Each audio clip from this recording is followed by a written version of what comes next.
Do you think a far lefty can win a national election in this day and age? A presidential election. Do you think that could happen? A far left, you mean like AOC? Yes. I'm just whether it's what you said about Newsom, whether it's an AOC. I mean, do you think somebody like that can win a general election for the presidency of the United States in this day and age? I don't think so. I don't think so either. On Stephen A. Smith's show, Bill Maher came in swinging.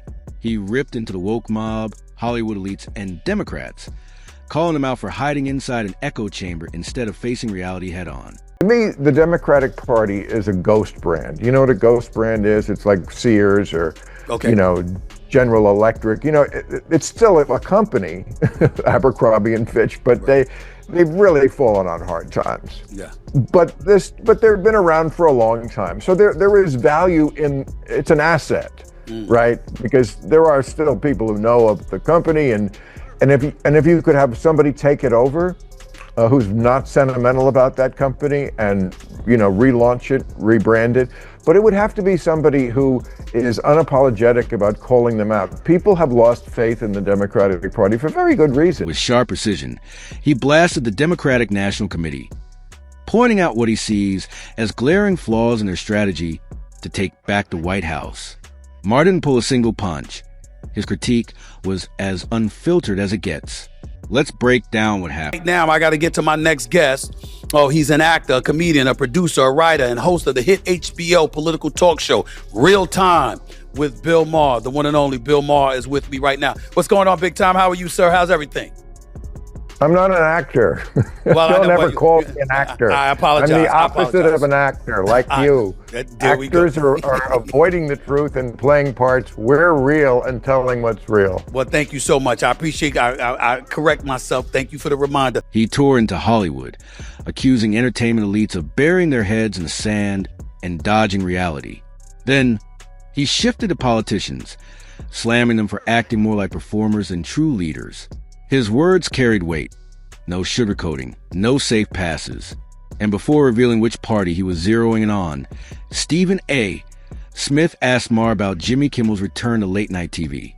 And Maher had plenty to say. He insulted MAGA. That's different. And he didn't lie. He said what he thought was true, which I disagreed with. I mean, I gave my spiel about it on the show last week, and it was basically saying something very different than what Jimmy said. I don't think he got it right. I think he's, quite frankly, in his liberal bubble, which is why, let's be real, those shows are struggling, is because they, I think, arrogantly dismiss half the country. They don't speak to them, let alone for. And this right here is why Maher divides audiences. Unlike most of his late-night peers, he's not afraid to call out his own side. Meanwhile, Jimmy Kimmel and his liberal allies stay tucked away in their bubble, surrounded by people who just echo the same views. Over 95% of their guests lean hard left, with conservatives either blocked completely or replaced with safe Republicans who won't shake things up. But here's the problem.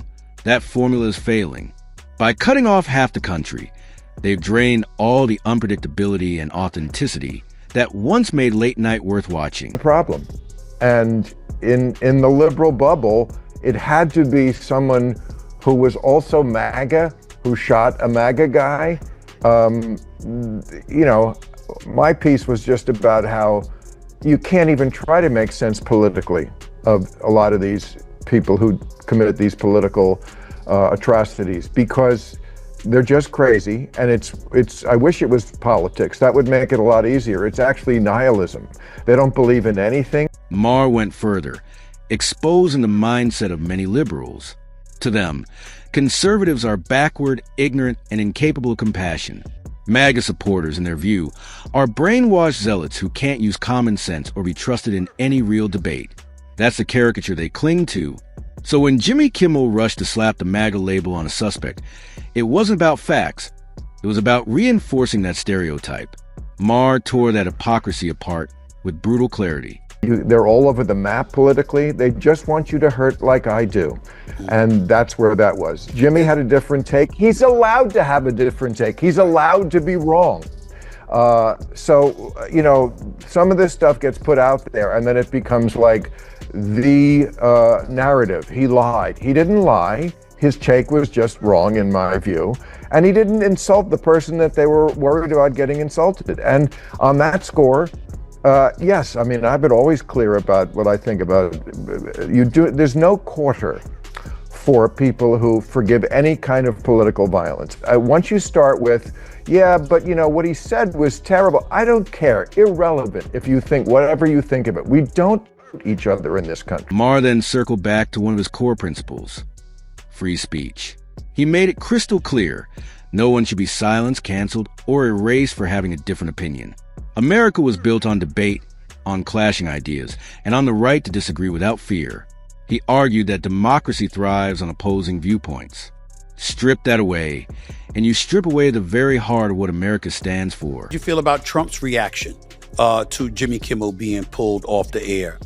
And his reaction, I mean, when Charlie Kirk got assassinated, the first words that came out of Trump's mouth is that it was the left.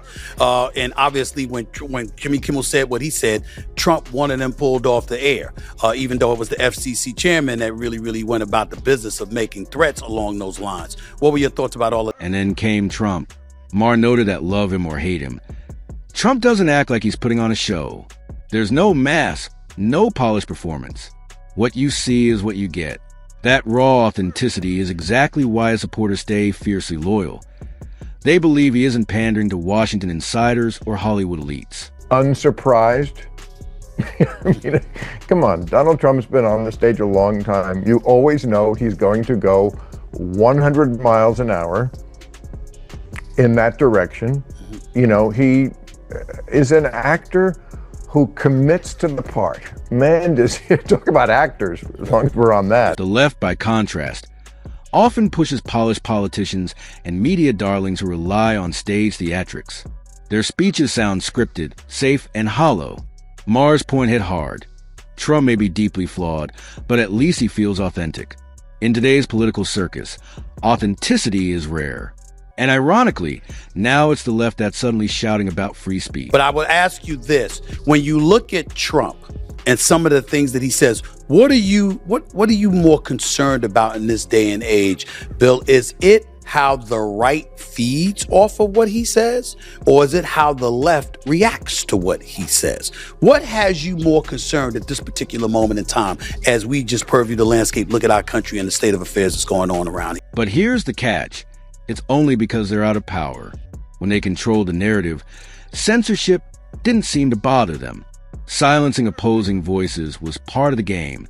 Now that they're worried the same tactics could be used against them, free speech suddenly matters again. It's like what you were just saying before I came on about free speech, and you said, well, let's be honest, the left sort of courted this a little bit because they weren't exactly champions of free speech. So you always have to look at that. I mean, I know that the woke people don't like it. Maher pointed out how social media giants were pressured to scrub content and label inconvenient truths as misinformation. Cancel culture became a weapon against anyone who dared challenge the narrative: writers, comedians, journalists, even regular people. But now, with power shifting, the same people who once championed silencing others are crying foul. The hypocrisy is impossible to ignore. They've really fallen on hard times. Yeah. But they've been around for a long time. So there is value in, it's an asset, right? If you could have somebody take it over, relaunch it, rebrand it, but it would have to be somebody who is unapologetic about calling them out. People have lost faith in the Democratic Party for very good reasons. You're the only one I hear who doesn't look like he cares what the other Democrats will say about it. I don't care. I really don't. Right, I know. I don't give a damn what they. According to Maher, the Democratic Party has become a shell of its former self. Outwardly, it still looks alive, but inside, it's hollow. No inspiring leaders, no bold ideas, no fresh energy. The party keeps recycling old slogans and outdated strategies. What's left feels less like a movement and more like a machine running on fumes. Without change, Maher warned, Democrats aren't just losing momentum, they're flirting with extinction. You have faith in California Governor Gavin Newsom, did you not? I love him as a candidate. Yes, I mean, you're right. He's not exactly what I'm describing now. Right. I think he'd be a great candidate. He has shown in recent months the ability also to move to the center. He would have to do it a lot more. But as a candidate, he looks great. Great speaker, very forceful, can be mean, which is really important, and he can do it. He also has the backing, or certainly should, of where the energy is in the Democratic Party, the far left, because, he's been out front on a lot of very... Still, Maher has his soft spots. Take Gavin Newsom, for example. He clearly admires a California governor, often defending him and even praising him. But when it comes to pushing Newsom as a presidential contender right now, Maher pulls back. Why? Because Newsom is tied to the very system dragging Democrats down. His California record, rising homelessness, higher taxes, businesses fleeing, makes it hard to sell him as a savior of the party. If Maher himself isn't convinced, why should voters be? For me, often.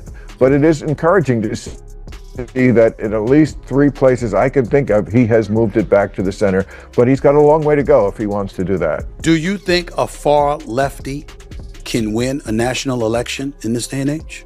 A presidential election? Do you think that could happen? Far left, you mean like AOC? Yes. I'm just whether it's what you said about Newsom, whether it's an AOC. I mean, do you think somebody like that can win a general election for the presidency of the United States in this day and age? I don't. Then there's AOC and voices like Zohran Mamdani. They electrify Gen Z, dominate social media, and make headlines with bold rhetoric. But here's the issue. Visibility doesn't equal votes. To many Americans, they sound more like idealists pushing lofty, unrealistic ideas than leaders offering real, workable solutions. No, either. I mean, that's, anything is possible, and possibly it would excite a certain group of people who have not voted. What if 80% of Gen Z voted? Could then a Mamdani-like candidate win? I guess so. But I'm not expecting that to happen, and I don't think it's the smart bet for the Democrats. Maher argued that the far left may thrive in its own circles, but it can't win national elections. Being popular online isn't the same as being electable. Recent elections proved it. Twitter trends don't put you in the White House. What wins is a grounded message with wide appeal. I think this week about far left Democratic leadership keeps saying the Democrats should change course away from the far left, but they're not doing it. They should all read that article. And to me, if they're not doing it, they're not paying attention to what's going to win. They just want to vent. I'm listening to Jasmine Crockett. I'm like, that verbiage ain't going to work. AOC could win the Senate seat and take it from Chuck Schumer in New York City, but that's not going to win a general election. Zohran Mamdani might win the mayor seat in New York City, and Trump and his acolytes may be scared to death that it's going to permeate throughout the country because of what happened in Minnesota, what's happening in New York City, what potentially could happen in California. But that's not the entire country. So for me, I'm very, very worried about the left because you should be focusing on trying to win the midterms. The takeaway was blunt. If Democrats want to win again, they have to break away from fringe politics. AOC-style rhetoric might energize activists, but it alienates the middle, and that middle is exactly what decides elections. To survive, the party must step outside its bubble, connect with centrists, and build broader coalitions. Maher's warning was clear. Without facing reality, the Democratic Party risks becoming a ghost of itself, slowly fading into irrelevance. And that wraps up today's video. If you found this breakdown eye-opening, don't forget to hit like, subscribe, and stay tuned for more sharp commentary coming your way.